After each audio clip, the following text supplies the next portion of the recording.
Chapter 5 is the first of the organ systems that we will be discussing this semester, and we're going to march through the organ systems for the remaining portion of the semester. So we're going to start with the integumentary system. So taking a look at our outline for this chapter, we're going to be describing the main structural features of the epidermis and explain the function of the epidermis.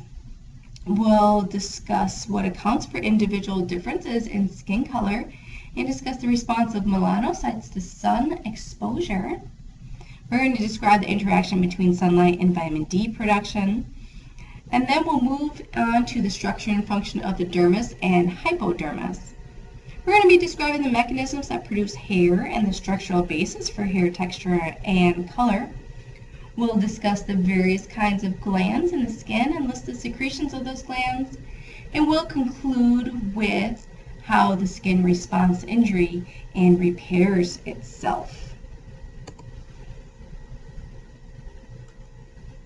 The integumentary system consists of the skin, hair, nails, and various glands.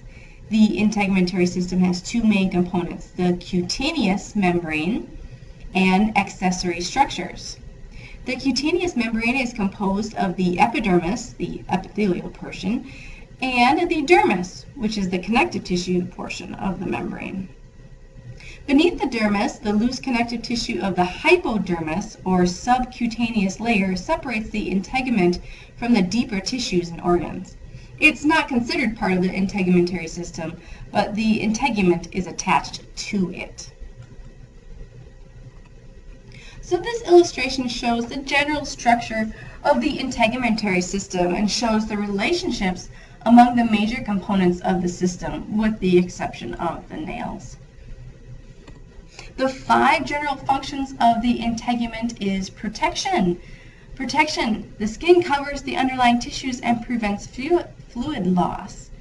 Another general function is temperature maintenance. The skin regulates the heat exchange with the environment.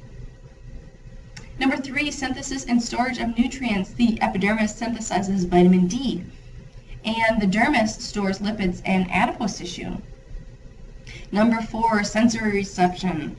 Receptors for pain, pressure, touch, and temperature all detect stimuli and send information to the nervous system. Number 5, excretion and secretion. So glands excrete salt, water, and organic wastes. Not to mention that specialized mammary glands secrete milk. So each of these functions will be explored more fully as we discuss the individual components of the integument, beginning with the superficial layer of the skin, the epidermis. So the epidermis consists of stratified, remember that means layered, squamous, meaning flat, epithelium. That can be 5 or 4 layers deep. The skin on the palms of your hands and the soles of your feet are thick skin, meaning they have 5 layers, and the rest of your skin on your body is thin, meaning only 4 layers. So layers from deep to superficial are the stratum basale, the stratum spinosum, the stratum granulosum, stratum lucidum, and the stratum corneum. The stratum basale is also called the stratum germinativum because this layer houses the basal stem cells that push outward to renew the superficial layers. It also has those touch-sensitive cells and melanocytes. The cells in this layer are attached to the basement membrane by hemidesmosomes. The stratum basale forms the epidermal ridges down into dermis to increase the surface area with the dermis for nutrient supply. Remember, the epidermis is avascular. Cells in the intermediate strata are progressively displaced by the stratum basale and become specialized. So stratum spinosum is the result of the stem cell division.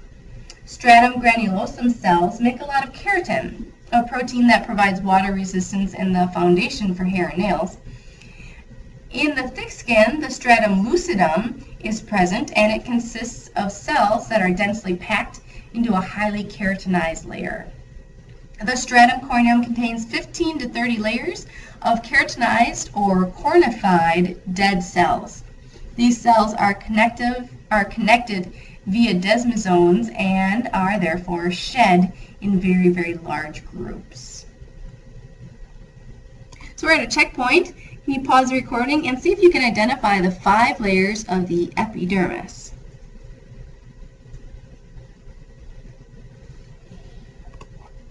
The color of your skin is caused by the interaction between pigments in the epidermis and blood flow in the dermis. So the epidermis contains various amounts of 2 pigments, keratin and melanin. Keratin is this orangey yellow colored substance, and it comes from an orange colored foods like carrots. Yes, believe it or not, eating lots of carrots can make your skin turn orange, but more importantly, it can be converted into vitamin A, which is required for the normal maintenance of epithelial tissue and the synthesis of photoreceptor pigments in your eyes.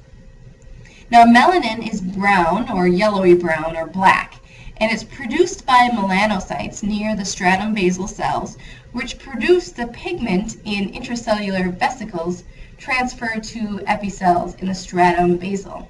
It absorbs ultraviolet radiation, which stimulates the vitamin D production, and it protects deeper layers of skin.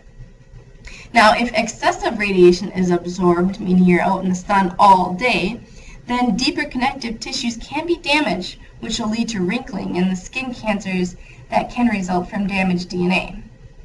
So the role of dermal circulation, oxygenated blood is bright red, which results in a flushed red skin color when the dermal blood vessels dilate. Now, skin can act as a radiator and release the heat from the body through the skin and cool the blood, and therefore cool the body. Short-term paling of the skin occurs with a vasoconstriction, for example, when you're frightened. Long-term reduction in the circulatory supply when the oxygen is removed from the blood by surrounding tissues is called cyanosis.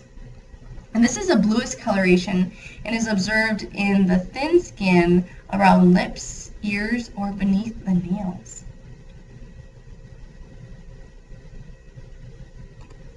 And so this figure shows the location and orientation of melanocytes in the deepest layers of the epidermis.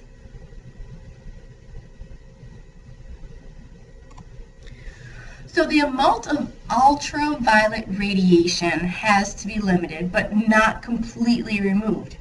So when exposed to UV, epidermal cells in the stratum spinosum and the stratum basal convert a cholesterol-related steroid into vitamin D, which is absorbed, modified, and released by the liver into the blood and converted by the kidneys to calcitriol.